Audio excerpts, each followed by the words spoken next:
As we stand at the portal of time and space, the first story that comes to us is that of Oshun, the Yoruba goddess, the Yoruba Orisha, of sweet water, of cool waters, of women's power, sensuality, sexuality, and fertility, of women's secrets.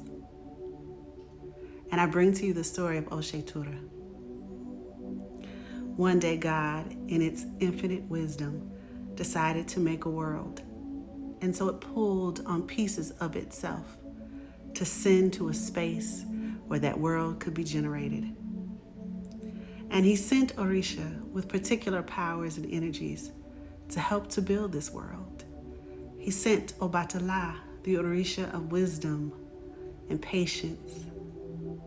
He sent Osign and Orisha Ogo, Orishas of things that grow, and so on and so forth. He even sent Eshu the trickster, who stands between the worlds and watches the comings and goings of man and of spirit.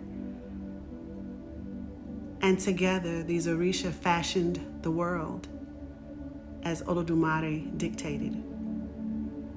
And among that creation was humans.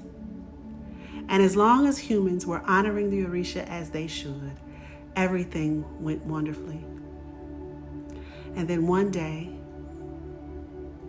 the fields started to grow barren and the crops died.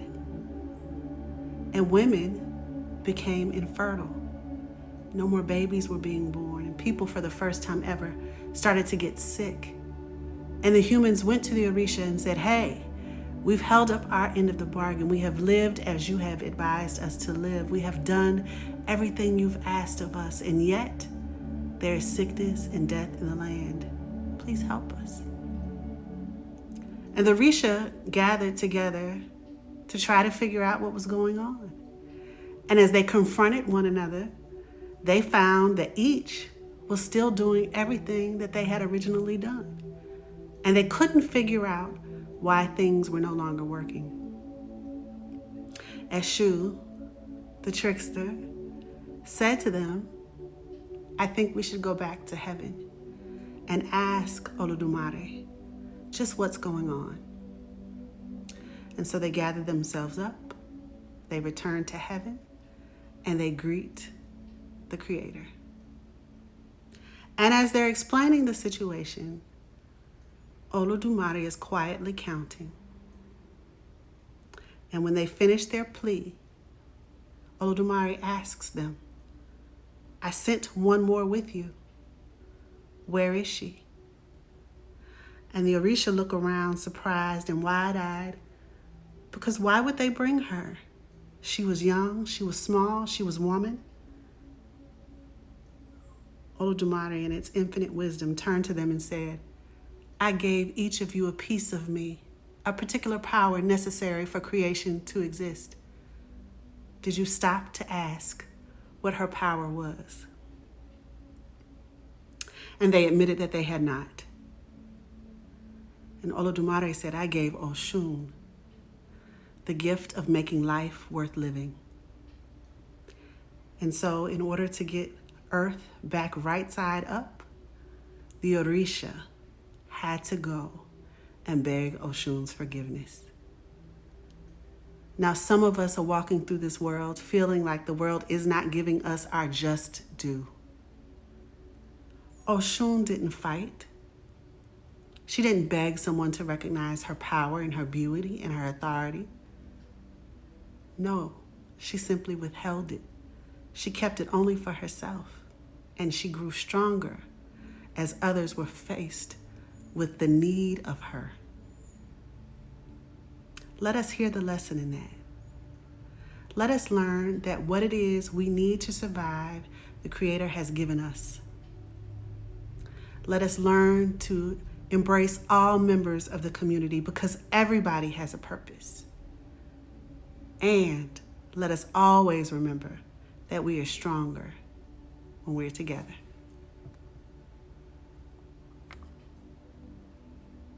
Close your eyes. Breathe in deeply. Exhale through your mouth. Again, breathe in deeply. And this time, see Oshun's grace and her strength wash over your body like her cool waters. And exhale through your mouth any pain or frustration that you have. Give it to the universe that's bigger than us all.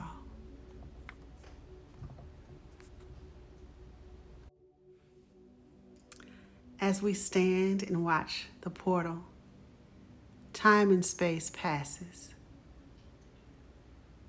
and we encounter Mother Harriet Tubman. And she tells us the story of having a traumatic brain injury that would have caused anyone else to believe that their life had to be as it currently was. And she stands before us to remind us that despite whatever perceived limitations we may have, we can endure. That we can choose freedom. That no one else gets to tell us whether or not we're free. That by our actions are we made liberated. As we think about what it means to make freedom for ourselves, Mother Harriet and others like her, many of which traveled and journeyed with her through swamps, through marshes, through inhospitable terrains, were protected by something much bigger than us all. And that thing that protected them is still here. It's still waiting for us to step foot into the darkness with our own light, armed with our own light and our own songs and our own joy and our own art. We are made whole by our efforts to get free. Now close your eyes. Breathe in slowly, deeply. Exhale through your mouth. Inhale again, the strength and the courage that Mama Harriet blesses us with. And exhale any fears you have about taking that step. Ashe. Feel its weight and its significance and its beauty. Check into it. Scan it gently for any tension and tightness. Breathe in God's golden light and send it to those spots.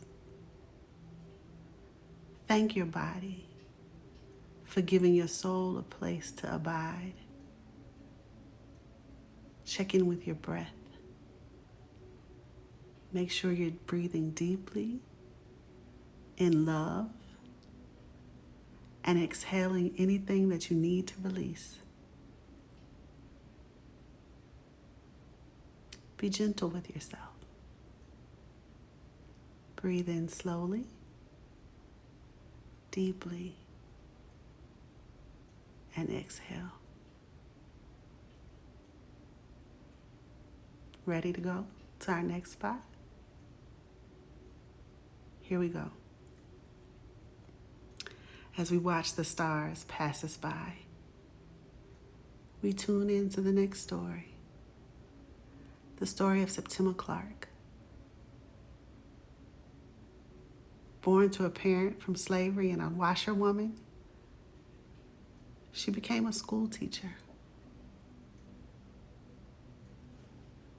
And when she saw the ways the civil rights and voting rights had been denied to her people, she didn't simply just teach the curriculum as the state gave it to her.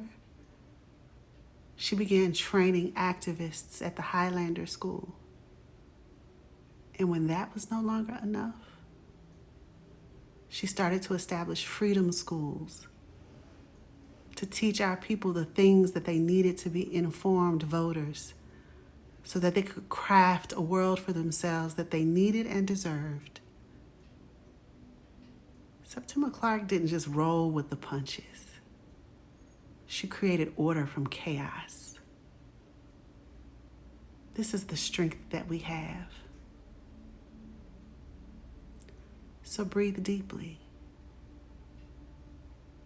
and exhale. Breathe in the knowledge that we are creating our own world, fashioned in the way that we need and deserve.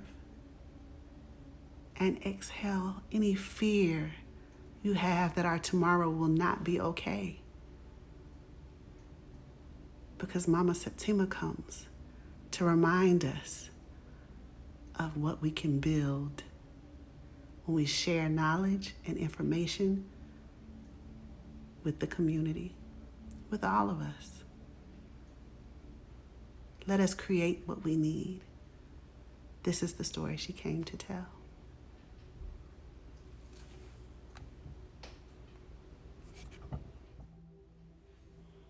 As we begin the last stage of our journey, this one is a bit different than the others. While we're all facing the same portal and watching time and space skip around us, watching the twinkling lights of all the spirits joined in together to support our lives, our joy, and our freedom. The stories that come now are individual stories. They're the stories of the people in our families that did the impossible, that made sacrifices and fought so that you, their child, could be just where you are right now. We owe them acknowledgement. We need to call their names. We're made stronger through their efforts, and we praise them. We thank them for all that is, all that was, and all that will ever be. I'll tell you my own story.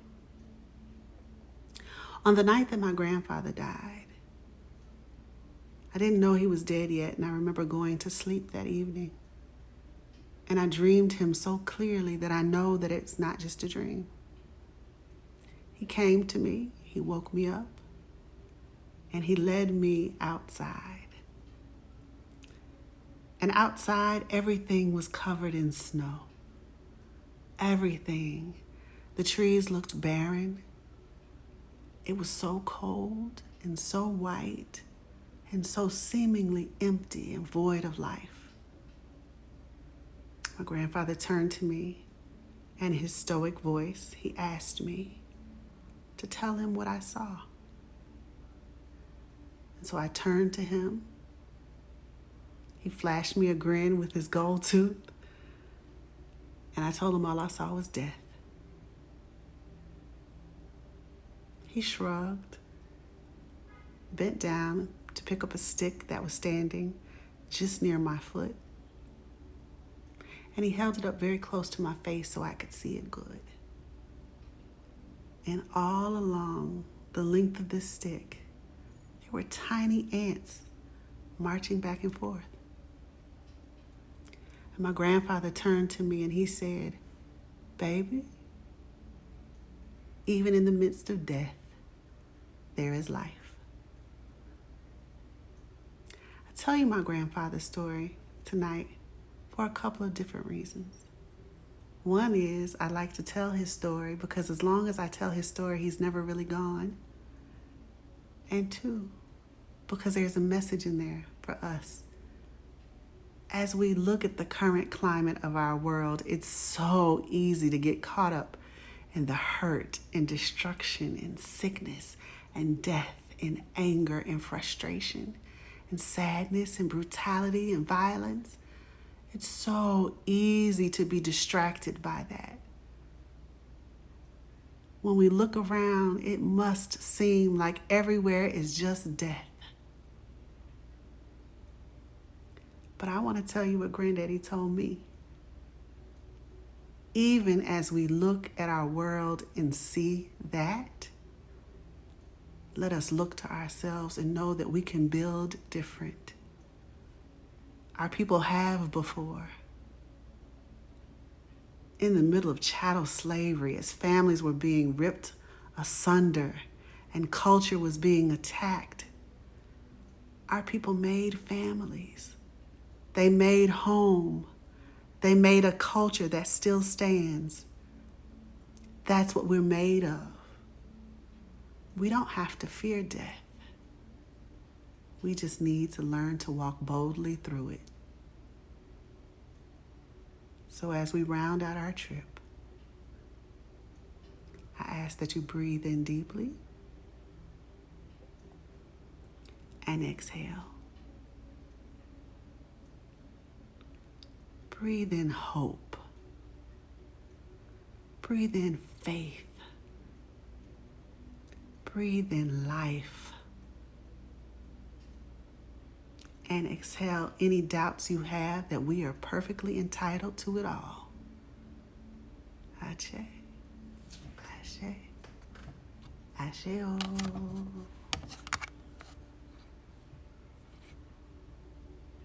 How does your body feel? I send you vibrations of love, joy, and support, and most of all, victory. Thank you for journeying with me. Good night.